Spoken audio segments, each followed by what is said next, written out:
Hello, this is TMNT and welcome back to another preview video, and in this one we're going to be looking at the TMNT and the Stranger Things crossover issue number 1. And yeah, so this crossover is something which I don't think many fans are looking forward to or even wanted, but it's happening, and so far with the images it does look interesting and does give me a little bit of hope for this series. But at the same time, I don't really know too much about Stranger Things, so I can't really say that I'm looking forward to this one too much. But yeah, okay, so let's actually get into this one. Okay, so we do first start off with the team from Stranger Things. So this taking place in 1985. I think that's when the show's taking place, but I do think that's actually quite cool because with the version of Turtles they're doing with is actually the Mirage Turtles, so it does make a bit of sense there for that version of Turtles, and it's just really cool, really interesting. But as you do get to see, the team's just on the train, they're going to New York, as the description for this issue does say. And then going into the next page, you do get to see all them just going around New York and stuff like that. And even a really cool thing down here at the bottom, they go into, or they don't really go into, but they see the second, they see the second time around store, which I must admit is really cool, really great to see. That it's sort of exploring the universe, but not really too much of a toll stuff, which I do think is really great and really cool to see. And one of these characters, I'm not too sure who is, Dustin I think it is, he's looking down the sewers, so yeah. And then going into the next page where things do definitely kick out quite a bit because it gets a little bit more amazing here. So we do get to see the team, they're going down to the sewers, not sewers, down to the subway, and that's when they miss their train. So that's when they do start to hear some really weird noises, and they start to think it's like a demon from their universe and stuff like that. But they don't really want to think about it. So that's when I think it's 11. She creates a distraction by having loads of tickets come out of a machine and stuff like that. So that's when the actual team goes down into the subway and into the sewers. And that's when we do get to see some really interesting and cool things, because the team is down there, and that's when they meet a mouser that has been fused together with a demon from the Stranger Things universe. And yeah, I don't know what to really say, it's just amazingly cool. I think this is one of the best parts about the crossovers, where they have to really explore really creative ideas. And yeah, I don't know what to really say about it, it's just amazing. That's when Eleven tries to do something. But that's when we go into possibly one of the best pages we have so far, and yeah, don't really say anything. This page is amazing. Just seeing the turtles going down and fighting the mouse demon things. I don't know what to say. This page is honestly really amazing, and I must admit, this is all one of these pages that really makes me want to love this crossover a lot. But at the same time, because it's Stranger Things and stuff like that, I know that I'm not gonna like it as much. But with pages like these, oh god, it's really hard not to like it. And it's just so amazing. And there are a lot of references to the second issue of the Mirage comics, because it's so more or less still does pay homage to the second issue, where we do get to see the turtles fighting mouses. And even when we go into this page here, where we do get to see the turtles stand here, sort of a reference to how they did it in the second issue, where the turtles were near April and stuff like that. But I must admit, this is so really cool. And then seeing the turtles as the Mirage Turtles, again, amazing.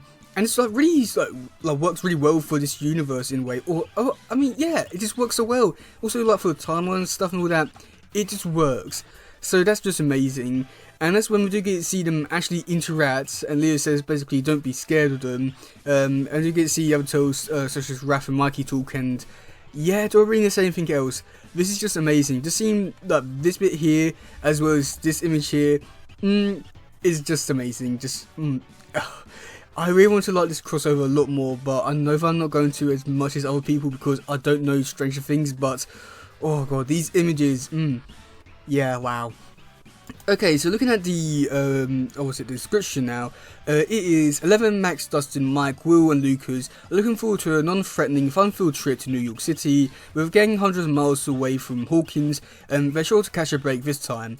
And that is until they encounter a threat both bizarre and familiar, and some allies that are just bizarre. This time of the kids from Hawkins meet the TMNT, and yeah, so I must admit the description sounds very basic in a way, but I think it works for not spoiling anything, and this is so great and stuff like that.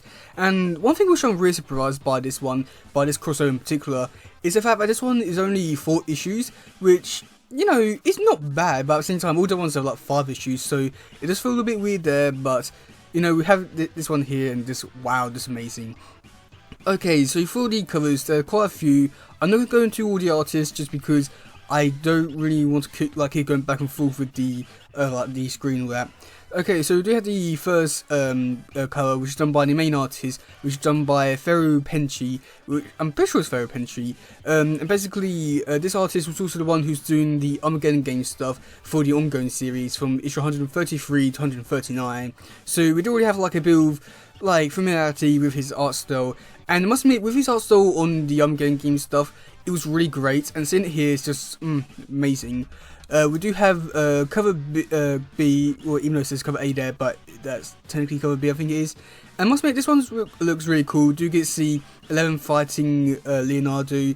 Like, very cool, really creative, really playing into the elements of what this crossover is with the two characters. Really do like it. We have this one where we do get to see, I believe it's Mikey or Raph, who are hiding in the sewers, while Gail, I'm not too sure about the Stranger Things characters, because again, I don't really know too much about them, but she's there wandering the sewers. We do have Donatello and that boy. I don't really know any of the names or anything like that. And also, one thing which I do like on this cover is that the Donatello like picture thing at the bottom. It reminds me a lot of the 2014 Donatello from the Michael Bay movies, which reminds me it's like really cool to see that. Yeah. Then we do have this one, which is the Virgin cover version. Basically, it has no text on it, so that's cool. I must admit, looking at it here, it looks really great. Yeah, just amazing. We then had this one, which is also really nice to see. This Mikey with the 2 other characters. I don't really know where they are. Like, I don't know if they're in like sewers or a lab. But I must admit, so far this one looks really great. I do like the art style for this one, and also the colours. But we're going to go into this one, which is basically the same colour, but at night, I want to say. This one definitely does give like a much more horror type vibe for it, and this looks really great. So beautiful with the lighting. I really do like the pinks and reds where I do have it like bouncing off the characters. I don't know why, but it just works. I can't explain that one. Then we do have this one where we do get to see the Turtles playing an arcade game, where we do get to see, on this arcade, it's the TMNT X Stranger Things, so yeah, I don't really know what the logic behind that is, but the fighting, or sort of like fighting, but they have this like demon theme from the Stranger Things universe is there, crawling around. I don't really know what else to really say. I wish I knew a lot more about Stranger Things to really comment on it, but I must admit, so far, this one looks pretty cool, but I don't know, I like it for how fun it is, but at the same time, because of what it is, I don't know really. Okay, so then for the next one, we have it in black and white, and yeah, it's not as good or great as the other one, but it's there. Then there's this one, which I must admit looks really great, and I must admit, this one's possibly one of the best covers they've done for this crossover. I mean, the Stranger Things characters looks like somewhat realistic in terms of the drawing. I know like in the show they are like real people and all that, but you know, for a comic book cover you expect them to be like very cartoony in a way, or like 2D, but this one looks like 3D and all that, like, you know, like an actual photo, while the Turtles look like they're actually like comic book form. So I must admit, this one looks really great and really cool. If anything, this one looks like a movie poster, and oh, this one looks really amazing. I can't deny it. It might be one of the best ones they have for this one. And then there's this one, which is an homage to the TMNT Raphael Micro Series issue number 1 from way back in the 80s. And, you know, the original one was Raph and Casey, but this one is Raph and the Demon Thing?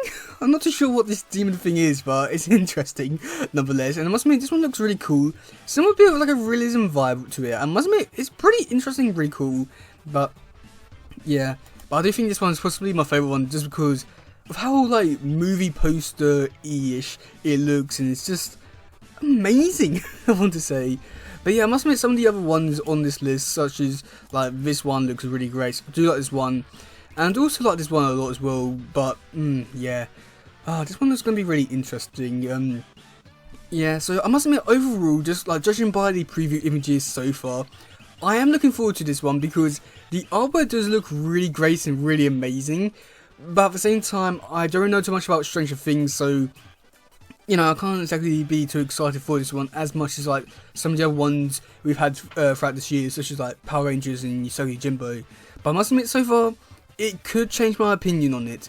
And who knows, it might actually convince me to watch Stranger Things. I doubt it, but you never know. But yeah, that's gonna be it for today, guys. If you do some, please share, like, subscribe, and all stuff. Goodbye, yo, bye.